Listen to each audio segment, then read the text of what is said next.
Hi friends, this is Hari. Cinema buzz அப்டேட்லாம் ஒரு லேட்டஸ்டான ஒரு அப்டேட்டோடு வந்திருக்குங்க. ஸோ லால் சலாம் படத்துக்கு பிறகு இப்போ ரஜினி சார் வேட்டையின் படத்து மேலே கான்சன்ட்ரேஷன் பண்ணியிருக்காரு. அநேகமாக இந்த படம் இன்னும் ஒரு 4-5 மாதத்தில் வந்துடும் அப்படின்றது நம்ம தெரிஞ்ச விஷயம்.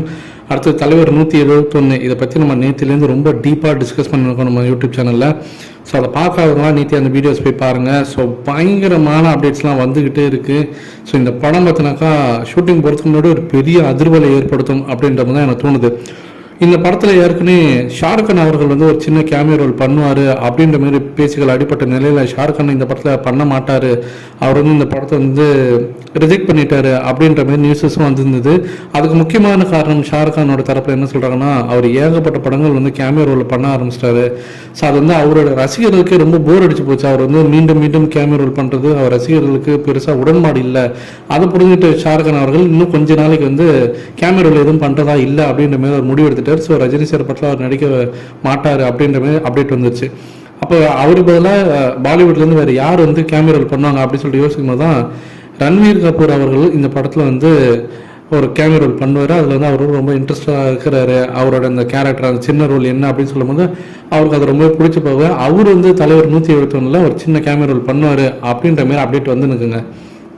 இதை தாண்டி இந்த படத்தில் யார் வில்லனாக பண்ண போகிறாங்க அப்படின்ற மாதிரி யோசிக்கும் போது அந்த இடத்துல இப்போ ஒருத்தர் பேர் வந்து அடிபட்டிருக்கு. ராகவா லாரன்ஸ் அவர்கள் இந்த படத்தில் வந்து வில்லனா பண்ணுவார் அப்படின்றது ரொம்பவே ஒரு ஸ்ட்ராங்கான ஒரு அப்டேட் வந்து எனக்கு இப்போ கோலிவுட் வட்டாரத்தில். ஸோ இது உண்மையாக இருக்கும் பட்சத்தில் வேற லெவலில் இருக்க போகுது சம்பவம். ஸோ ஏற்கனவே பார்த்தீங்கன்னாக்கா அவர் வந்து இந்த படத்தில் நடிப்பாருன்றதை தாண்டி ரஜினி சார் கூட ஒரு படம் அவர் எப்படியாவது பண்ணிடுவார் அப்படின்னு சொல்லிட்டு எல்லாருமே எதிர்பார்த்துருந்தோம். ஸோ அது வந்து இப்போ வில்லன் ரோலாகவே ரஜினி சாருக்கு அகெயின்ஸ்டாகவே அந்த படத்தில் வந்து ஒரு ரோல் ஒன்று பண்ண போகிறாருன்றது ஒரு தாறுமாறான அப்டேட் தான் கண்டிப்பாக. ஆனால் இது வந்து பார்த்தீங்கன்னா சும்மா கிடைக்கல. நம்ம நேற்றுக்கு நம்ம இதை பற்றி பேசணும், கொஞ்ச நாளைக்கு முன்னாடி இதை பற்றி பேசணும். அதாவது ரஜினி சாரோடைய இளைய மகள் சௌந்தர்யா ரஜினிகாந்த் அவர்கள் வந்து ஒரு படம் எடுக்க போகிறாங்க.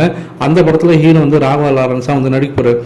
அந்த படத்தில் ரஜினி சார் வந்து ஒரு சின்ன கேமியோ ரோல் பண்ண போகிறாரு அப்படின்ற மாதிரி அப்டேட் வந்து எனக்கு ஒருவேளை இப்படி கூட இருக்கலாம். நான் உங்கள் படத்தில் வந்து ஒரு சின்ன கேமியோ ரோல் பண்ணுறேன், நீங்கள் என்னோட படத்தில் வில்லனாக நடிக்கணும் அப்படின்ற மாரி கூட கேட்டுக்கலாம். ஏன்னா ராகவா லாரன்ஸ் கண்டிப்பாக ரஜினி சாருக்கு ஆப்போசிட்டாக ஒரு வில்லன் ரோல் பண்ணுறதுக்கு வாய்ப்புகளே கிடையாது.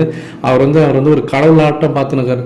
அப்படி இருக்கும்போது எப்படி வந்து அவர் வந்து நடிக்கிறார் அப்படின்னு பார்க்கும்போது அவருக்கு ஒரு சின்ன ஆஃபர் மாரி கொடுத்துருக்கலாம். ஸோ அது வந்து அவர் வந்து மறுக்க முடியாமல் வேறு வழி நம்ம தலைவரே நம்ம படத்தில் வந்து ஒரு கெஸ்ட் ரோல் பண்ணுறாரு, அவருக்காக நம்ம ஒரு வில்லன் ரோல் பண்ணுறதுல எந்த தப்பும் இல்லையே அப்படின்ற மாரி அவர் யோசிச்சிருக்கலாம்.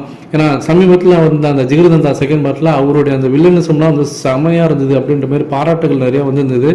அதை பார்த்த லோகேஷ் கனகராஜ் அவர்கள் இந்த ஒரு வாய்ப்பு தந்திருக்கிறதா சொல்லியிருக்காங்க. இதை பற்றி முன்னாடி கருத்துக்கள் என்ன அப்படின்றத மறக்காம கீழே சொல்லுங்கள் ஃப்ரெண்ட்ஸ்.